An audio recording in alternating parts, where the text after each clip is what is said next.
টুলু মণ্ডল, এই টুলুর দুর্নীতির সাম্রাজ্য গড়তে সাহায্য ছিল কাদের কাদের, কারা কারা নেপথ্যে ছিলেন? পুলিশের নজরে টুলু মণ্ডলের শ্যালক মিঠু শেখের বোলপুর বাইপাস সংলগ্ন ফ্ল্যাট এবং বাড়িতে পুলিশ যায়। টুলুর শ্যালককে জিজ্ঞাসাবাদের সঙ্গে ভিডিওগ্রাফি করেন তদন্তকারীরা। কোথায় গচ্ছিত টুলুর কালো টাকা, কাদের সাহায্যে দুর্নীতির সাম্রাজ্য চালাতো দিনের পর দিন টুলু, তথ্য তালাশ করেছেন তদন্তকারীরা। বোলপুরে বাইপাস সংলগ্ন এই আবাসনে অনুব্রত মণ্ডলের প্রাক্তন দেহরক্ষী সাইগাল হোসেনেরও ফ্ল্যাট রয়েছে। গোটা আবাসন ঘিরে তল্লাশি চালায় পুলিশ। আমার সহকর্মী হিমাদ্রি এই মুহূর্তে রয়েছেন আমাদের সঙ্গে সরাসরি। হিমাদ্রি, টুলুর কানেকশনগুলো এই মুহূর্তে সামনে আনার চেষ্টা করছেন তদন্তকারীরা, তার কারণ দিনের পর দিন এই যে বিপুল সাম্রাজ্য তিনি গড়েছেন, এই সাম্রাজ্য করতে কাদের কাদের ভূমিকা নেপথ্যে ছিল, ওর শ্যালকের ভূমিকা কোথায় কোথায় কি থাকতে পারে, কতটা কি এখনো পর্যন্ত সামনে আসছে, কতটা কি লিঙ্ক এখনো পর্যন্ত সামনে পাওয়া যাচ্ছে?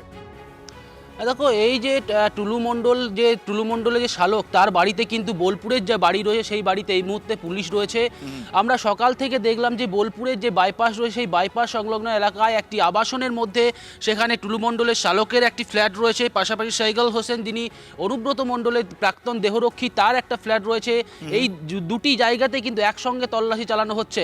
এই মুহূর্তে পুলিশের যারা আধিকারিক রয়েছে তারা রয়েছে টুলু মণ্ডলের বাইপাসেই। আরও একটি বাড়ি রয়েছে যে টুলু মণ্ডলের শালকের, সেখানে যেটা সূত্র মারফত জানতে পারছি আমরা, এর আগে একাধিক ম্যানেজার গ্রেপ্তার হয়েছে, টুলু মণ্ডলের একাধিক ঘনিষ্ঠ আত্মীয় গ্রেপ্তার হয়েছে, তার কর্মীরা গ্রেপ্তার হয়েছে। তাদেরকে কিন্তু লাগাতার জিজ্ঞাসাবাদ চলছে এবং সেই জিজ্ঞাসাবাদ থেকেই এই শালকের নাম উঠে আসে এবং তারপরেই কিন্তু শালকের বাড়িতে হানা দিয়েছে পুলিশ। যদিও যেটা সূত্র মারফত জানতে পারছি, তার পরিবারের লোকজন সেখানে উপস্থিত থাকলেও তার শালক বাড়িতে নেই, তার পরিবারের লোকজনকেই জিজ্ঞাসাবাদ করছে পুলিশ। টুলু মণ্ডলের যে ডিসিআরের যে টাকা, কোটি কোটি টাকা লেনদেনের কথা বলা হচ্ছে বেআইনিভাবে, সেই লেনদেনের টাকার সাথে কি কোথাও এই শেখ মিঠু, টুলু মণ্ডলের যে শালক, তার কোথাও যোগাযোগ রয়েছে?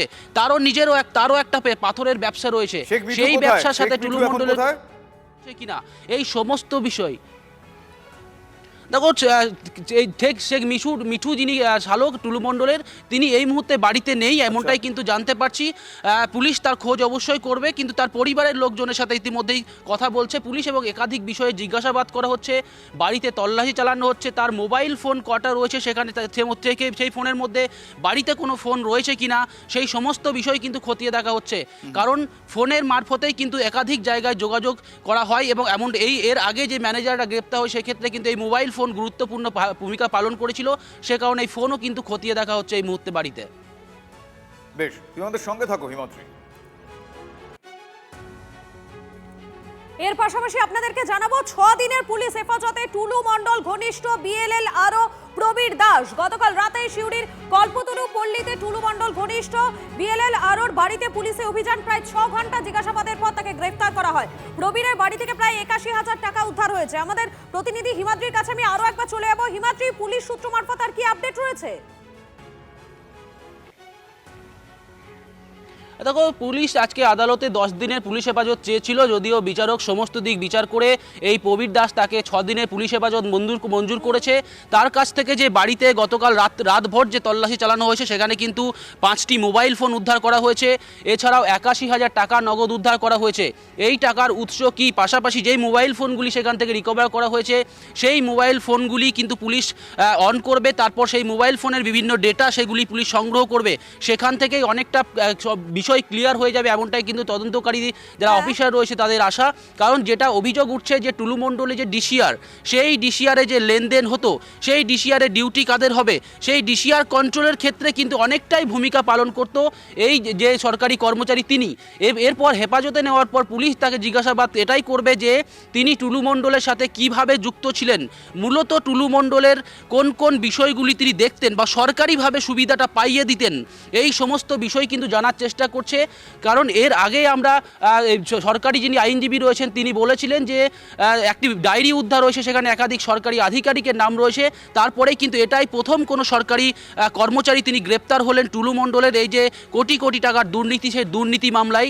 এর পরবর্তী ক্ষেত্রে আরও কারো নাম রয়েছে কিনা বা আরও কেউ গ্রেপ্তার হতে পারে কিনা সেটা অবশ্যই সময় বলবে। তবে এই যে তুমি নজর রাখো হিমাদ্রি, আপাতত তোমাকে ধন্যবাদ।